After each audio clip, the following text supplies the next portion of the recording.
어떤 도시에 하나님을 두려워하지 않고 사람을 무시하는 한 재판관이 있었습니다. 어느 날 한 과부가 재판장을 찾아가 이렇게 말합니다. 내게 원수가 있는데 그 원수에 대한 원한을 풀어주십시오 라고 간청을 합니다. 재판장은 그 과부의 말을 무시합니다. 왜? 평소에 사람의 말을 듣지도 않고 하나님도 두려워하지 않는 그런 재판장이었기 때문에 이 과부 또한 뭐 이런저런 많은 요청을 하지만 그 말을 무시합니다. 그러자 이 과부는 재판장을 또 찾아갑니다. 재판장님, 내가 원한이 있는데 이 원한을 재판장님 풀어주셔야 되겠습니다. 또 말을 합니다. 이렇게 해서 계속되는 무시에도 이 과부는 또 찾아가고 또 찾아갑니다. 어느 날 이 과부가 계속되는 이 행동에 재판장은 생각을 합니다. 도대체 왜 자꾸 나를 이렇게 괴롭히노? 만약에 이 과부의 저 요구를 들어주지 않으면 계속해서 나를 괴롭게 할 것 같으니 아유 들어줘야 되겠다 라고 생각을 하고 그 소원을 들어주었다는 이야기입니다. 오늘 이 비유는 예수님께서 왜 이 비유를 이렇게 말씀하셨는지에 대한 그 이유를 본문에 이렇게 기록해놨습니다. 1절에 보니까 우리 한번 같이 읽어볼까요? 예수께서 그들에게 항상 기도하고 낭망하지 말아야 할 것을 비유로 말씀하여 아멘. 항상 기도하고 낭망하지 말아야 할 것을 비유를 들어서 말씀하셨다라고 말합니다. 예수님이 재판장과 과부의 비유를 통해서 우리에게 가르쳐주고 싶은 교훈 두 가지가 있었다는 겁니다. 그 두 가지, 하나는 항상 기도해야 된다라는 거였습니다.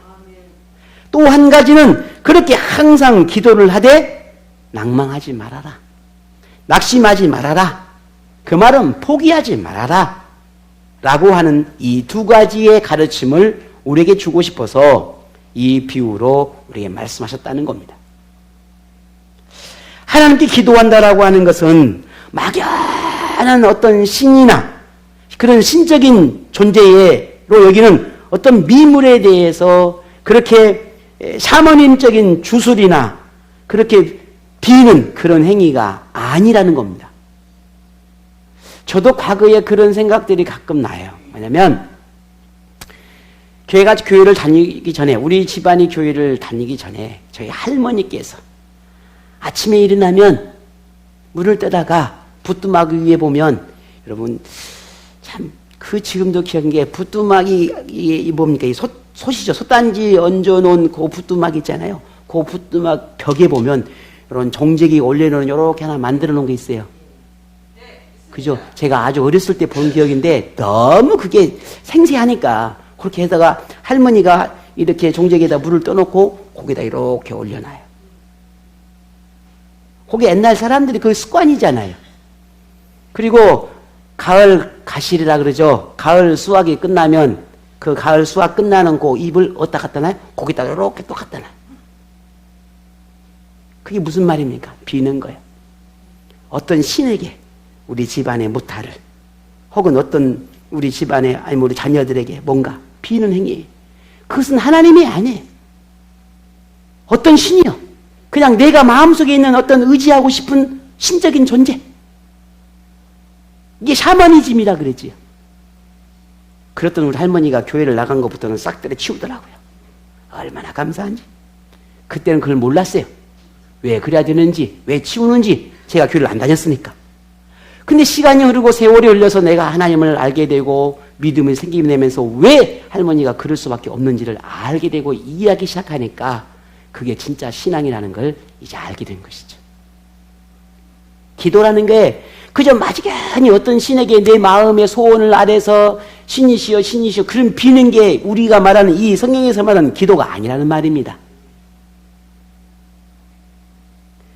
그리스도인에게 기도라는 것은 살아계신 하나님, 기도를 들으시고 응답하시고 기적을 만들어내는 전지전능한 하나님을 향한 간구입니다.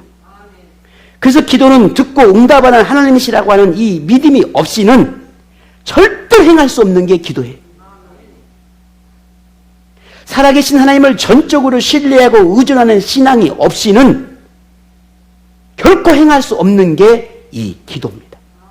그 반대로 뒤집어 보면 내가 기도가 하나님 앞에 올려드는 이 기도가 풍성해지는 사람, 풍성한 기도를 하는 사람은 그만큼 하나님을 향한 신뢰와 믿음이 크다라는 거예요.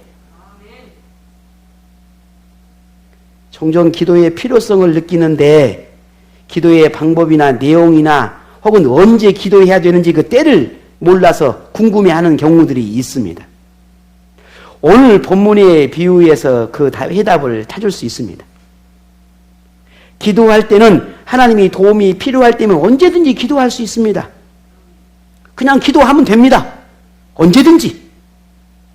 오늘 두 가지 교훈, 첫 번째, 항상 기도해야 된다라고 말하고 있어요. 이 항상이라고 하는 말은 뭔지입니까? 언제든지, 언제나 기도할 수 있다는 말이에요. 그 말은 정해진 시간이나 혹은 때가 따로 있다는 것이 아니라는 말이죠.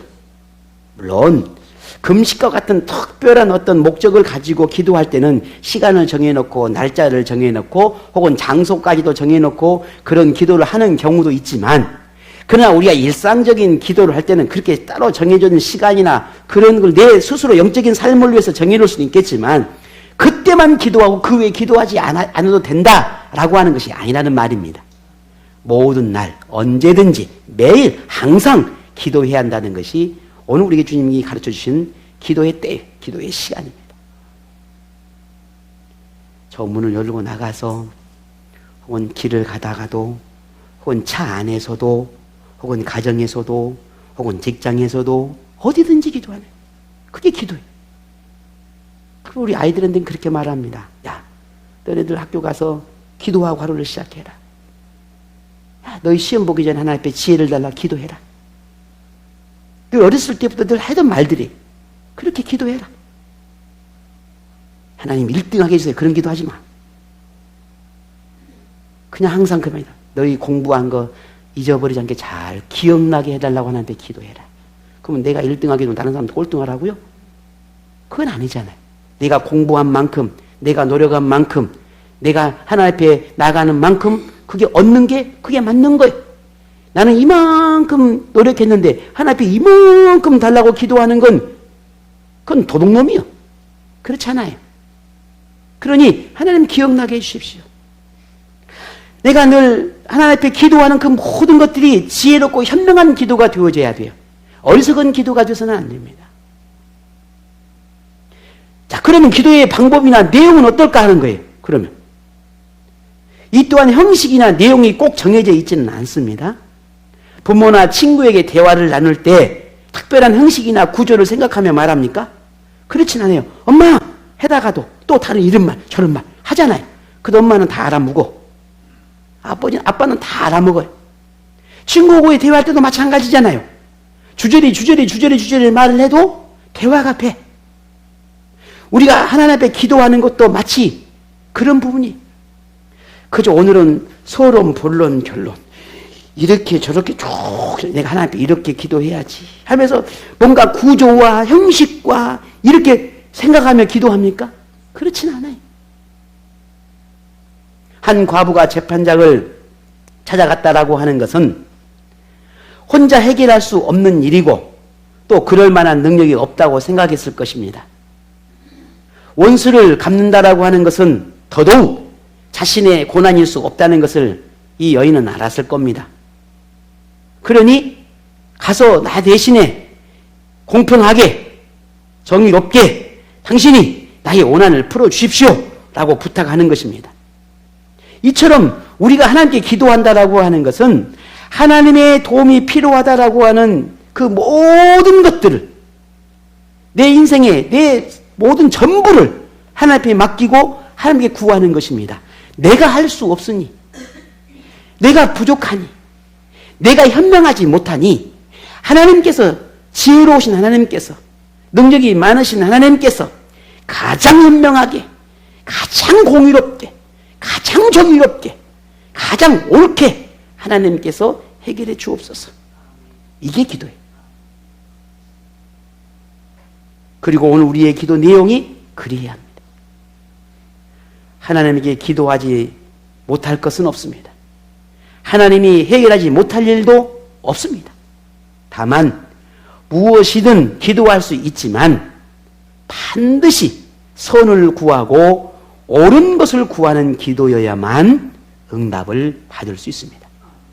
단지 그저 어린아이처럼 무조건 그저 때를 쓴다고 하나님이 응답한 것은 아니라는 말입니다.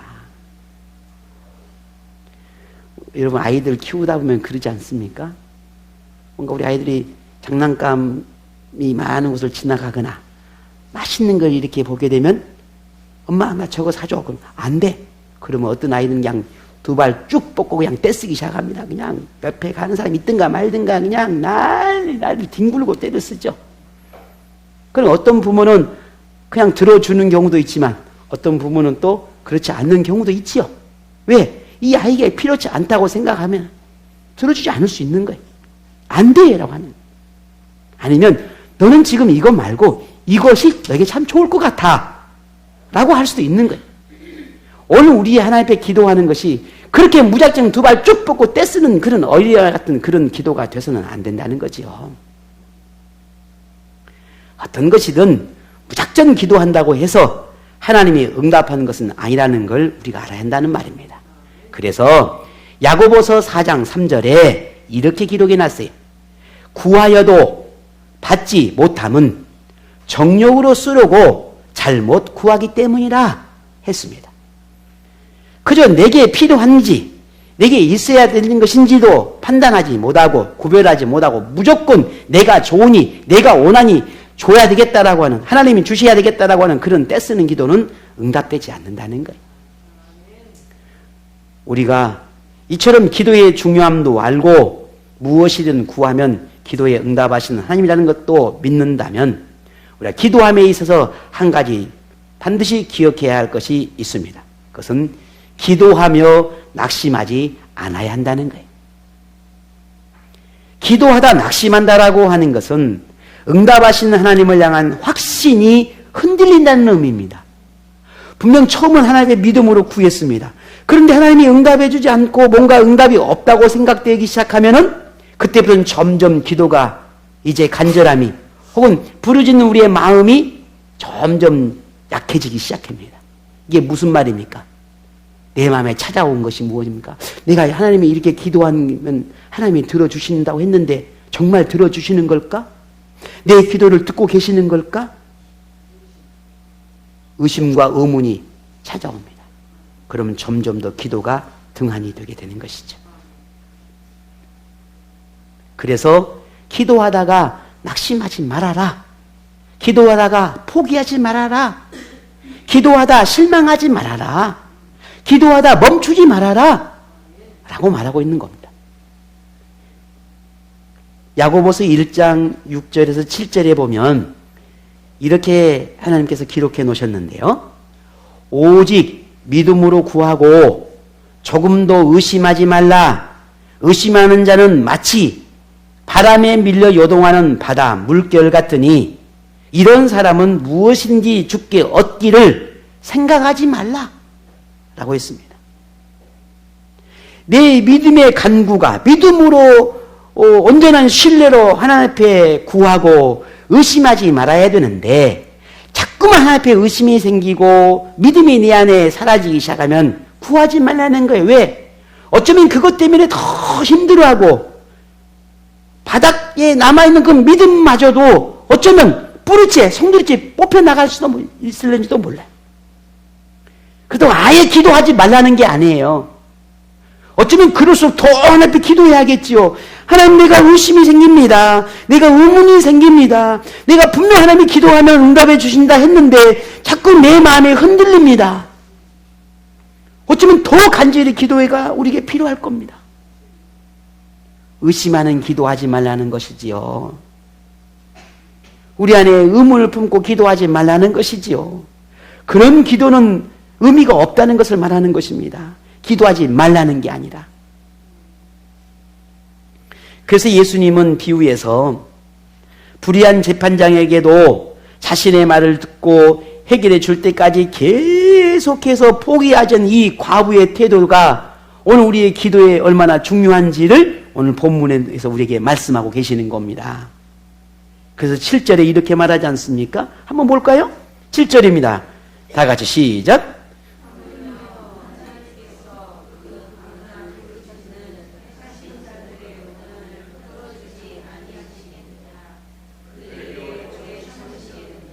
아멘.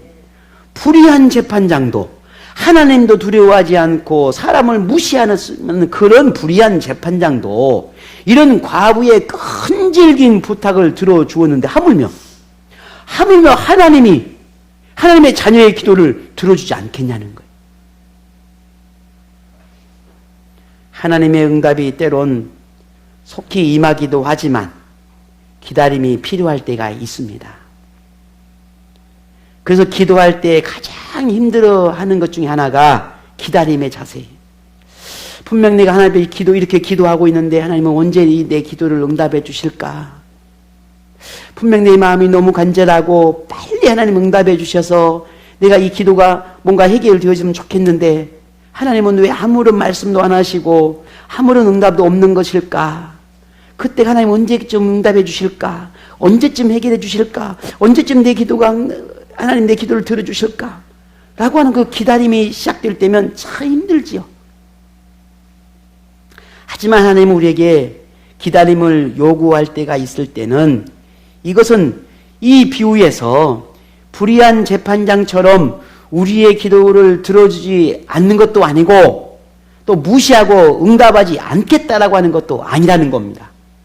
우리에게 기다림이 필요하다라고 하는 것은 하나님이 정하신 응답의 때가 되지 않았다는 의미이기도 하고 기도한 것을 받을 만한 믿음이 내게 있는지 혹은 시험일 수도 있다는 겁니다. 때가 이르지 않았다는 거죠. 내가 기도가 응답되어졌을 때에 그 응답을 누릴 만한 그런 믿음이 내게 있는가라는 거예요. 하나님이 그 때가 되면 주실다는 거예요. 감사하고 누리고 하나님의 앞에 감사하고 응답의 삶을 살아낼 수 있는 그 믿음의 분량이 내게 되어질 때까지 어쩌면 나를 시험하고 있는지도 모릅니다. 하나님이 속히 응답하지 않으면은 우리가 알 수 없는 분명한 이유가 있습니다. 그만한 이유가 있습니다. 하지만 때가 되면 하나님은 어떤 모양도든지 반드시 응답하신다라고 하는 것이 오늘 본문의 말씀입니다. 오늘 우리는 그 응답의 기쁨을 하나님이 주시는 그 아름다운 귀한 선물들을 받아서 즐거워하고 기뻐하고 행복해할 수 있는 그런 믿음의 삶이 오늘 우리에게 열려지기를 나보다 하나님이 더 원하신다는 걸 여러분 믿으시기를 바랍니다. 그럼에도 기도 응답에 그런 기쁨이 있음에도 불구하고 맛보지 못하거나 응답되지 않는다고 생각하는 그리스도인들도 있지요. 이런 사람들이 대부분이 기다리지 못하거나 기도하다가 포기하거나 혹은 기도 중에 의심이나 회의를 느끼고 기도하지 않기 때문입니다. 자신은 오랫동안 기도했고 할 만큼 했다고 생각을 하지요. 그런데도 자기가 원하는 때 원하는 것을 얻지 못했다고 생각하면 더는 기도하지 않는 경우가 참 많아요. 이런 사람은 기도를 마치 자기의 뜻을 밝혀서 하나님의 능력을 빌려 자신의 뜻을 다 이루려고 하거나 내가 하나님 앞에 더 강하게 뭔가 내 뜻을 굽히지 않고 강하게 이야기해서 하나님의 마음을 돌려놓거나 하나님의 뜻을 꺾어서라도 내 마음에 내 소원을 이루어야 되겠다 라고 생각하는 사람에 불과한 것입니다. 하지만 이것은 우상에게 비는 것과 같은 것이 이건 기도를 할 수 없습니다. 더더욱이나 하나님이 원하는 기도가 아닙니다. 다윗이 아들을 이 생명이 위급하죠. 하나님께서 치셨어요. 생명이 위급할 때 하나님이 다윗이 금식하며 기도합니다. 하나님, 내 아들을 살려주십시오. 살려주십시오. 금식하며 부르짖는데 그럼에도 불구하고 하나님이 이 아이의 생명을 거둬가요. 그때 다윗이 아주 놀라운 고백을 합니다. 뭐라고 말합니까? 나는 이제 더 이상 금식할 이유가 없다는 거예요. 이것을 놓고 더 이상 하나님께 부르짖을 이유가 없다. 왜? 이게 하나님 뜻이니까. 아들을 잃은 슬픔이야 뭐 세상 그 어떤 것보다 고통스러웠겠죠. 그런데 놀라운 것은 그것마저도 하나님의 뜻이라면 기꺼이 그 하나님의 뜻 앞에 내가 굴복하겠습니다 라고 하는 게 다윗의 모습이었어요. 오늘 우리가 기도가 바로 그것입니다. 내가 아무리 내가 원하는 걸 구하고 내가 바라는 걸 구해도 그것이 이루어지지 않고 내가 원하는 것이 내게 응답되지 않는다면 때로는 굴복할 줄 아는 것도 믿음이에요. 물론 그 꿈이 이루어지면 내 삶이 얼마나 행복하고 내가 구하는 이 기도를 응답해 주시면 내게 얼마나 기쁘고 즐거운지를 나도 알고 하나님도 아십니다. 그런데 내가 그만한 믿음이 있는지 혹은 내가 지금 그 뜻이 하나님의 뜻이 내게 이루어져야 할 그 때인지 우리는 알 수 없어요. 하지만 분명한 것은 기도는 하나님을 향한 신뢰요, 하나님을 향한 믿음의 결과입니다. 그게 기도입니다. 예수님도 우리에게 기다림의 중요함을 오늘 본문에서 강조하고 있습니다. 어떻게? 본문 8절을 보면 이렇게 이야기합니다. 제가 볼까요? 내가 너에게 이르노니 속히 그 원한을 풀어주시리라. 그러나 인자가 올 때에 세상에서 믿음을 보겠느냐 하시니라 하셨어요.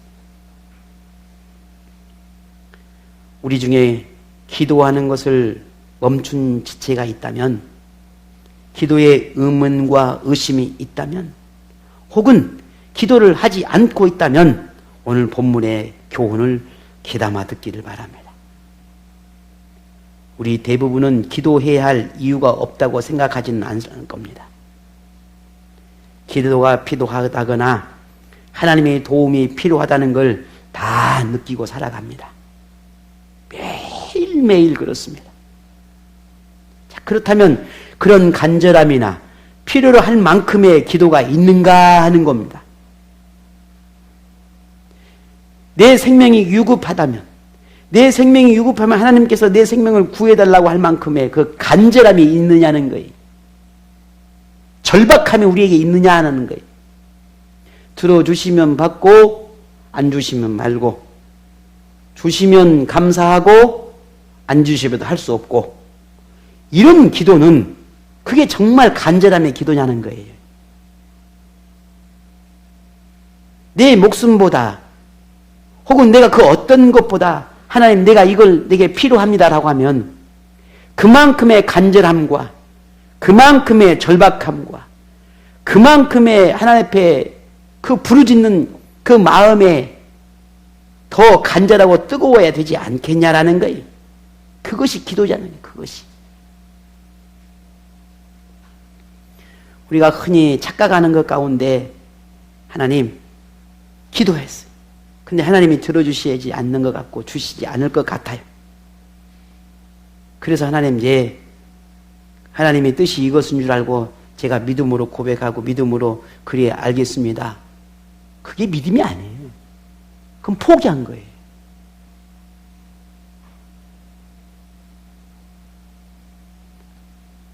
만일 기도가 필요하다고 느끼면서도 그만큼의 기도가 이루어지지 않고 그렇게 기도하지 않는다면 마치 그저 자동차에 한 1리터나 기름을 넣어놓고 내가 이 자동차를 몰고 서울까지 가려고 하는 사람과 똑같은 겁니다. 그게 가능한 일이 아니에요. 물 한 모금 먹고 수일을 버티려고 하는 사람과 같은 것입니다. 그게 가능하냐면 아니잖아요. 오늘을 살아내기 위해서는 오늘의 기도가 필요해. 내가 꿈을 이루고 하나님의 뜻을 이루기 위해서는 그만큼의 간절하고 부르짖는 기도가 매일 필요한 것입니다. 이런 매일매일의 하나님을 향한 기도가 우리가 없이, 이런 간절함과 절박한 마음의 기도가 없이 산다라고 하는 것은 마치 바짝 말라버린 빵처럼, 그저 가뭄에 갈라지는 땅처럼 그 모습에서 더는 어떻게 기도의 응답을 기대하고 생명력 있는 그리스도의 삶을 살아낼 수 있겠냐는 거예요. 그럴 수 없는 거예요. 영혼도 마음도 감정도 말라버린 그런 모습에서 신앙생활의 아름다움이나 행복이나 즐거움이나 기쁨을 느끼는 그런 신앙생활을 할 수 있겠는가? 없습니다. 그러니 우리가 기도가 멈추면 안 됩니다. 기도하는 삶을 멈춰서는 안 됩니다. 오늘 저와 여러분에게 매일매일의 기도가, 무시로 하는 기도가, 늘 기도하는 것들이 우리 안에 일어나야 합니다. 이 기도가 사라지는 순간 우리는 메말르기 시작하는 겁니다. 그러니 오늘 우리가 그 메말라는 모이는 감정과 생각으로 신앙생활 하려고 하니 결국 뻑뻑한 거예요. 뻑뻑해. 힘들고 고달픈 거예요. 고단해. 그니 쉬 무너지고 쉬 포기하고 쉬 주저앉게 되는 것입니다.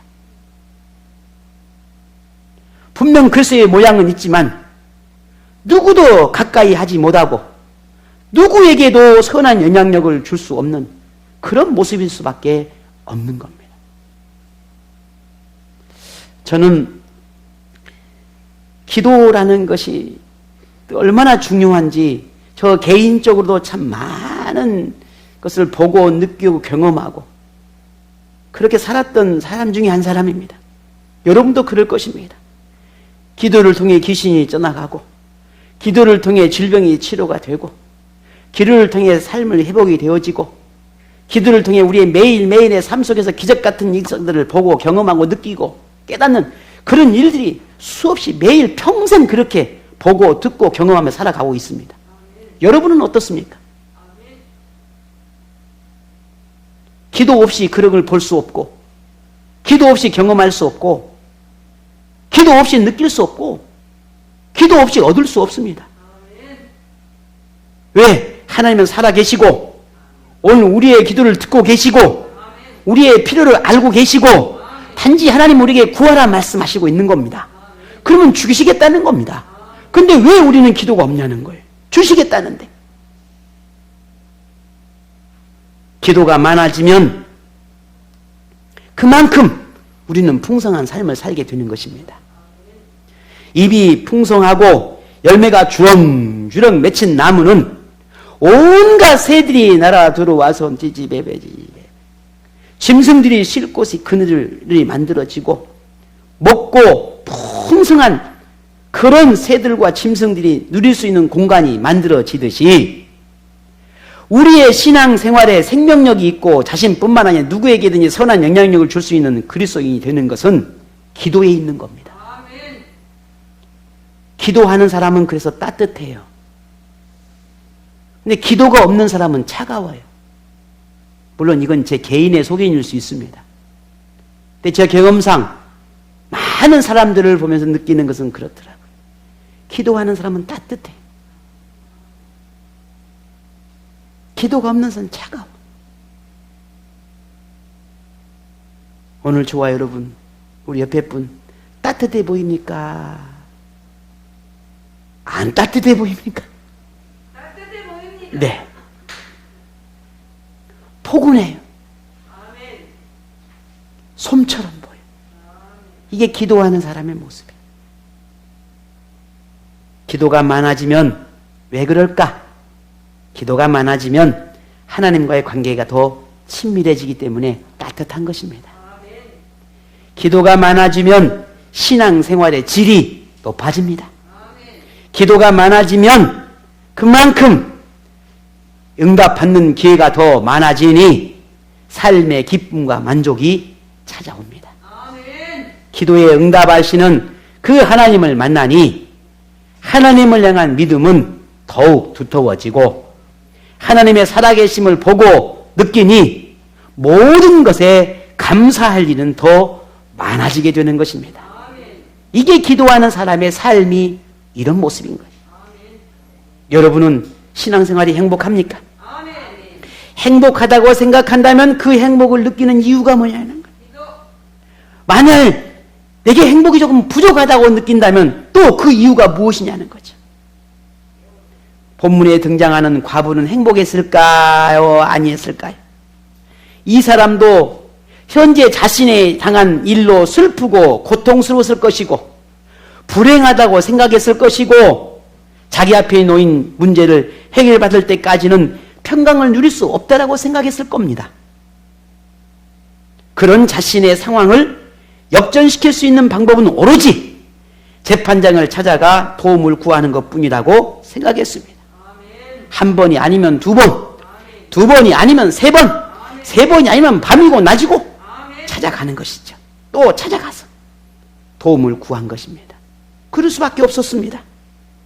설령 재판관이 자기를 때문에 번거롭게 생각하거나 혹은 무시하거나 혹은 귀찮게 여길지라도 내가 지금 산적해 있는 이 인생의 문제를 해결받지 않고는 내가 행복할 수 없다라고 하는 걸 누구보다 이 과부가 알았기 때문에 그 재판장을 찾아갈 수밖에 없었던 겁니다. 자, 그러면 재판장으로부터 모든 문제를 해결받게 된 후에 이 과부의 생활은 어땠을까요? 행복했을 겁니다. 기뻤을 겁니다. 즐거웠을 것입니다. 과부가 재판장을 무시함을 받아도 그토록 찾아야 했던 이유, 재판장을 찾는 것을 절대로 멈출 수 없었던 이유가 바로 내가 이 모든 문제가 해결된 이후에 나의 삶을 꿈꾸는 그 꿈이 있었기 때문이었습니다. 오늘 우리가 기도하는 이유가 바로 거기에 있는 겁니다. 하나님의 기도에 응답해 주신 그 이후의 삶의 꿈꾸는 내가 그렇게 바라고 원하는 하나님이 원하시는 그 믿음의 삶을 꿈이 있기 때문에 기도하는 겁니다. 이제 과부는 웃고 기뻐하고 행복한 날을 보내게 될 것입니다. 그리고 또 어떤 문제를 만나게 되면 어떻게 할까요? 또 재판장을 찾아갈 겁니다. 내 문제를 해결해 달라고. 이것이 우리가 기도해야 하고 또 기도해야 하고 기도하는 것을 포기하지 않아야 할 이유이고 기도를 하는 생활을 멈추지 않아야 할 이유가 바로 여기에 있는 겁니다. 이제는 우리가 기도하는 이유가 목적이 분명해졌으니 그러므로 혹 기도가 멈췄다면 다시 기도를 시작하십시오.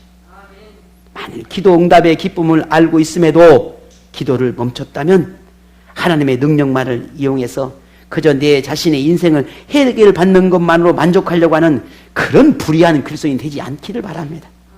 설령 지금은 자신이 원하는 것을 이루었다고 할지라도 설령 하나님께서 내가 지금 내 이 기도를 응답해 줬다라고 할지라도 이런 불의한 생각을 가지고 살아가면 결국 그런 삶은 오래가지 못합니다. 기도 응답이 오히려 내게 화가 되고 하나님의 영광을 가리는 결과가 되는 경우들이 허다합니다. 혹여라도 하나님이 차라리 내가 응답하지 않았더라면 더 좋았을 것을 내가 너의 기도에 응답하는 것이 내게 화가 되었구나. 너의 기도에 응답하는 것이 후회가 되는구나. 만약 하나님이 이런 마음이 나를 향하고 있다면 그 인생이 어떻게 되겠습니까? 복시가 네가 그렇게 기도할 때 네 기도를 내가 들어주지 않았더라면 지금 어쩌면 그것 때문이라도 네가 나를 붙들고 있었을 것인데 내가 응답해 줘서 네 삶을 평안하게 해주고 내 삶을 문제를 해결해 줬더니만은 네가 나를 떠나는구나. 이런다면 얼마나 내 인생이 비참하겠냔 말이에요.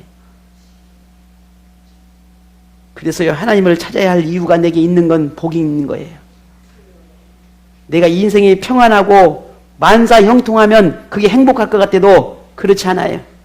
오히려 하나님을 찾는 이유가 있어야 행복합니다. 혹시 여러분 기도 응답이 되지 않았다고 하나님이 여러분에게 들어주지 않는 것 같다고 실망하지 마세요. 그것이 여러분에게 복이 될 수 있습니다. 그러니 포기하지 말고 멈추지 말고 기도하십시오. 흔들리지 말고 기도하십시오. 하나님은 여러분의 기도에 귀찮아 여기거나 무시하거나 그러지 않습니다. 흘려들지도 않습니다. 이런 하나님을 예레미야 29장 12절 13절에 이렇게 말합니다. 너희가 내게 부르짖으며 내게 와서 기도하면 내가 너희의 기도를 들을 것이요 너희가 온 마음으로 나를 구하면 나를 찾을 것이요 나를 만나리라 했습니다. 기도는 믿음의 증표요 하나님을 향한 사랑의 표현입니다. 기도는 활력 넘치는 신앙생활, 행복한 신앙생활을 위한 에너지입니다. 기도는 하나님과의 친밀함을 이어가는 연결고리입니다. 기도는 영혼의 생사를 결정하는 심장과 같은 것입니다. 기도가 멈추면 신앙생활도 멈추고 기도가 살아나면 신앙생활도 살아납니다. 기도는 여러분을 구원에 이르게 하는 동아줄이에요.